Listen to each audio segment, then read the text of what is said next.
Rosen im Sommer gießen? Vermeide unbedingt diese 3 Fehler. Deine Rosen lassen im Sommer plötzlich die Köpfe hängen, bekommen gelbe Blätter oder werfen Knospen ab. Obwohl du regelmäßig gießt, dann kann genau das Gießen ein Teil des Problems sein. Denn Rosen leiden nicht nur unter zu wenig Wasser. Sie werden auch geschwächt, wenn das Wasser zur falschen Zeit, an der falschen Stelle oder nur oberflächlich gegeben wird. Viele dieser Fehler entstehen aus guter Absicht. Doch oft erreicht das Wasser kaum die tieferen Wurzeln oder die Blätter bleiben unnötig lange feucht. Hallo, hier ist deine Garten Lea. Heute zeige ich dir 3 typische Gießfehler, die Rosen im Hochsommer schwächen. Du erfährst, wann deine Rosen wirklich Wasser brauchen, wie du richtig gießt und warum der 3. Fehler entscheidet, ob deine Rose kräftige Wurzeln bildet oder bei jeder Hitzewelle wieder schlapp macht.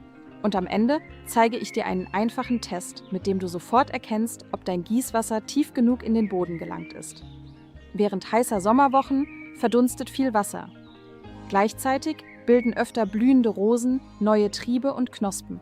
Trotzdem kann häufiges Gießen in kleinen Mengen Rosen empfindlicher gegenüber Trockenheit machen. Fehler 1. Jede hängende Rose sofort gießen. Es ist Mittag. Die Sonne steht hoch, einzelne Blüten hängen nach unten und die Blätter wirken weich. Der erste Gedanke lautet, diese Rose braucht sofort Wasser. Doch ein erschöpfter Eindruck während der heißesten Tageszeit bedeutet nicht automatisch, dass der Boden trocken ist. Bei großer Hitze schalten viele Pflanzen vorübergehend auf Sparmodus. Ihre Blätter wirken dann schlapp, obwohl im Boden noch genügend Feuchtigkeit stecken kann. Gegen Abend richten sie sich häufig wieder auf. Wenn du bei jeder kurzen Hitzereaktion sofort gießt, kann die Erde dauerhaft zu feucht bleiben. Das gilt besonders für schwere Böden, die Wasser lange speichern. Prüfe deshalb zuerst den Boden. Schiebe einen Finger einige Zentimeter tief in die Erde oder kratze die trockene Oberfläche vorsichtig beiseite. Ist es darunter noch kühl und leicht feucht, musst du nicht sofort nachgießen. Ist auch die tiefere Schicht trocken und die Rose bleibt deutlich schlapp, solltest du dagegen nicht bis zum nächsten Morgen warten. Gieße dann auch am Nachmittag, aber langsam und ausschließlich am Boden. Eine durstige Rose profitiert mehr von Wasser am Nachmittag, als noch viele Stunden trocken zu stehen. Für die normale Gießrunde ist der frühe Morgen ideal. Der Boden ist dann noch kühl, das Wasser kann langsam einsickern und die Rose hat für den heißen Tag eine Reserve. Außerdem können versehentlich nass gewordene Blätter im Laufe des Tages wieder abtrocknen. Auch abends kannst du gießen. Halte Blätter und Triebe dabei möglichst trocken. Mein Garten-Lea-Tipp lautet, gieße nicht nach dem Aussehen der oberen Blätter. Prüfe zuerst, wie trocken der Boden tatsächlich ist. So sparst du Wasser und erkennst trotzdem rechtzeitig, wann deine Rose Hilfe braucht. Doch selbst der perfekte Zeitpunkt bringt wenig, wenn das Wasser an der falschen Stelle landet. Fehler 2. Die Rose von oben. Abduschen mit der Brause über die gesamte Rose zu gehen, wirkt erfrischend. Für die Pflanze ist es jedoch selten die beste Lösung. Das Wasser bleibt auf den Blättern liegen, sammelt sich zwischen dicht stehenden Trieben und erhöht dort die Feuchtigkeit. Besonders bei warmem und schwülem Wetter können sich Blattkrankheiten wie Sternrußtau, Rosenrost oder Grauschimmel leichter ausbreiten. Einmalig nasse Blätter machen eine gesunde Rose nicht sofort krank. Problematisch wird es, wenn das Laub regelmäßig befeuchtet wird und lange nicht abtrocknet. Beim Gießen von oben kommt außerdem oft weniger Wasser im Wurzelbereich an, als du denkst. Ein Teil bleibt auf Blättern und Blüten hängen, tropft weit außen auf den Boden oder läuft oberflächlich davon. Rosen solltest du deshalb möglichst bodennah gießen. Setze die Tülle der Gießkanne ohne Brause direkt über der Erde an. Alternativ kannst du einen Schlauch mit wenig Druck langsam in den Wurzelbereich laufen lassen. Bei sehr trockenem oder hartem Boden hilft ein einfacher Gießrand. Forme rund um die Rose eine flache Mulde aus Erde. So bleibt das Wasser näher an der Pflanze und kann langsam einsickern. Besonders wirkungsvoll ist das Gießen in 2 oder 3 Etappen. Gib zunächst einen Teil des Wassers auf den Boden und warte kurz. Die erste Menge befeuchtet die trockene Oberfläche. Anschließend kann das restliche Wasser besser in tiefere Schichten eindringen. Der Nutzen ist einfach. Die Blätter bleiben trockener, weniger Wasser geht verloren und mehr Feuchtigkeit erreicht die Wurzeln. Du musst also nicht mehr, sondern gezielter gießen. Jetzt kommt aber der entscheidende Punkt. Du kannst morgens und direkt am Boden gießen und deine Rosen trotzdem empfindlicher machen. Nämlich dann, wenn du jedes Mal nur einen kleinen Schluck verteilst. Fehler 3. Zu häufig und zu oberflächlich gießen. Viele Rosen bekommen im Sommer jeden Tag ein wenig Wasser. Die Erde sieht danach dunkel aus. Deshalb scheint alles in Ordnung zu sein. Doch häufig sind nur die obersten 2 oder 3 Zentimeter feucht. Darunter bleibt der Boden trocken. Die Rose bildet dann viele feine Wurzeln in der oberen Bodenschicht und wird von deiner täglichen Gießrunde abhängig. Bei der nächsten Hitzewelle trocknet genau dieser Bereich zuerst aus. Besser ist es, eine eingewachsene Rose seltener, dafür gründlich zu gießen. Das Wasser muss tief in den Wurzelbereich gelangen.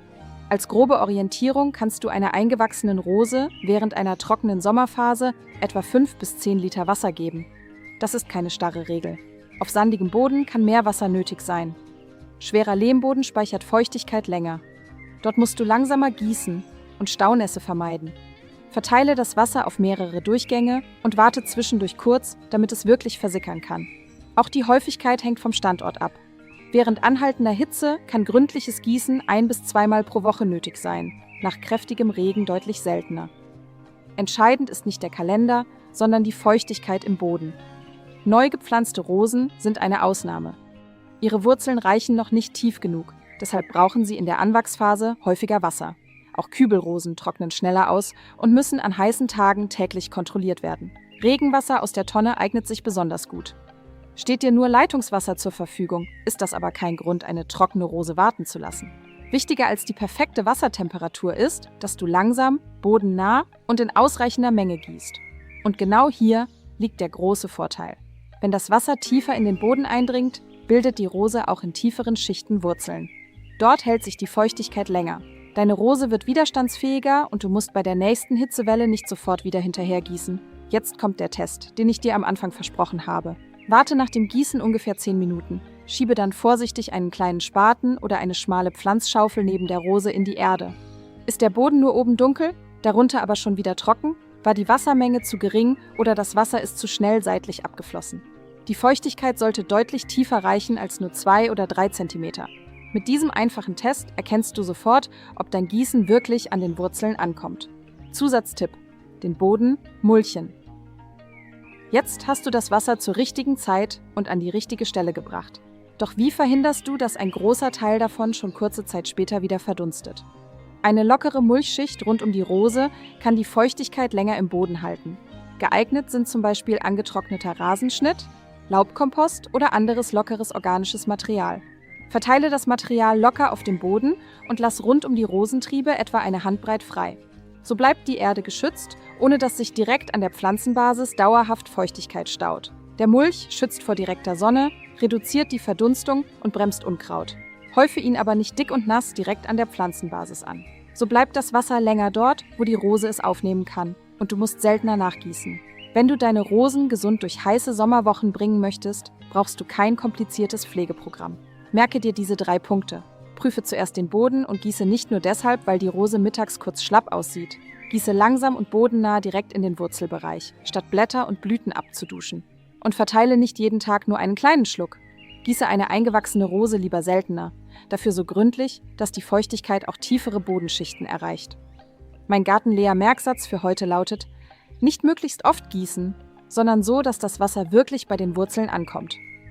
Wenn du diese 3 Fehler vermeidest, den Boden mulchst und mit dem Tiefentest kontrollierst, ob das Wasser weit genug eingesickert ist, bleiben deine Rosen in heißen Wochen länger vital.